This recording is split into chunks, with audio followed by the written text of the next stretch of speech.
Good morning. এখন আর morning নেই, যদিও 12টা বাজে। আর আগের ভিডিও তোমরা দেখিয়েছো, এটা নেক্সট পার্ট।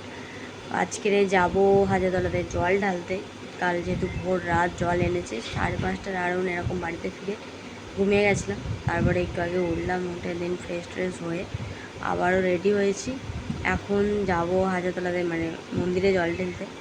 তো আমি, দাদা, বৌদি সবাই একসাথে, আর আর আর হাঁটার ক্ষমতা নেই। এবারে যাব গাড়িতে করে, কারণ বাড়িতে সবাই বলছে ঠিক আছে গাড়িতে চলে যা। তো সেই হিসেবে গাড়িতেই যাব। আর চলো সেখানে গিয়ে কী হবে না পুরো ভিডিওটা তোমাদের সাথে শেয়ার করবো। তো চলো এখন যাওয়া যাক। তো দেখো এখন এসে গিয়েছি মন্দিরে। আর এই যে বাচ্চা, বৌদি, পিউ, মানে আমরা তিনজনেই আছি। মা এসছে, দাদা এসছে, বৌদি এসছে, তো বড় মানিও এসছে। তখন সবাই মিলে এখানে এসে একটুখানি দাঁড়িয়েছে। আর এটাই হচ্ছে হাজরা মন্দির, সবাই জানো। আর নতুন করে কিছু বলার নেই। আর এখন আমরা এই মন্দিরটাকে 3 ভাগ বা 5 ভাগ ঘুরবো। দেন তারপরে গিয়ে স্নান করে এসে, মানে পুকুর আছে এখানে, দুধ পুকুর, তো দুধ পুকুরে গিয়ে স্নান করে আসবো। এসে তারপরে জল ঢেলবো।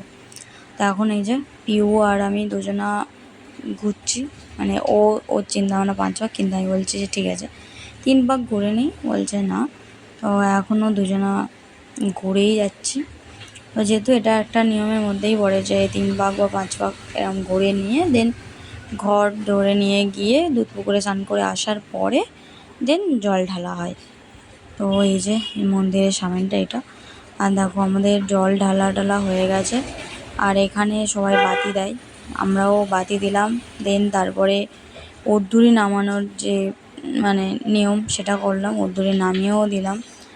আর এখানে রাম পুজো হয়, এই যে পুরো কাঁচের যে একটা ঘর টাইপের করা, তো এটা মানে একটা মন্দির টাইপের করেছে। তো এখানে হচ্ছে রাম পুজো হয়, কদিন আগেই রামনবমীর সময় রাম পুজো হয়েছে। আর দেখো এটা হচ্ছে জগন্নাথ দেবের মন্দির। কারোরই আশা করি এখনও আর অজানা নেই, সবাই জেনে গেছো ভিতরটা কেমন কি। তবুও আমরা যখনই এখানে আসি তখনই এখান থেকে এক পাক গেসে ঘুরে যাই। তো এই যে রাম, সীতা, লক্ষ্মণ একটা সাইডে, আর এই যে জগন্নাথ দেব, সুভদ্রা, আর আমি ভুলে গেছি মনে হয়। তো যাই হোক, এখানে এনারা আছে। এটা আমি, আর মাথাতে গামছাটাও নিয়ে নিয়েছি। চলো ভিডিও আজকে এই পর্যন্ত।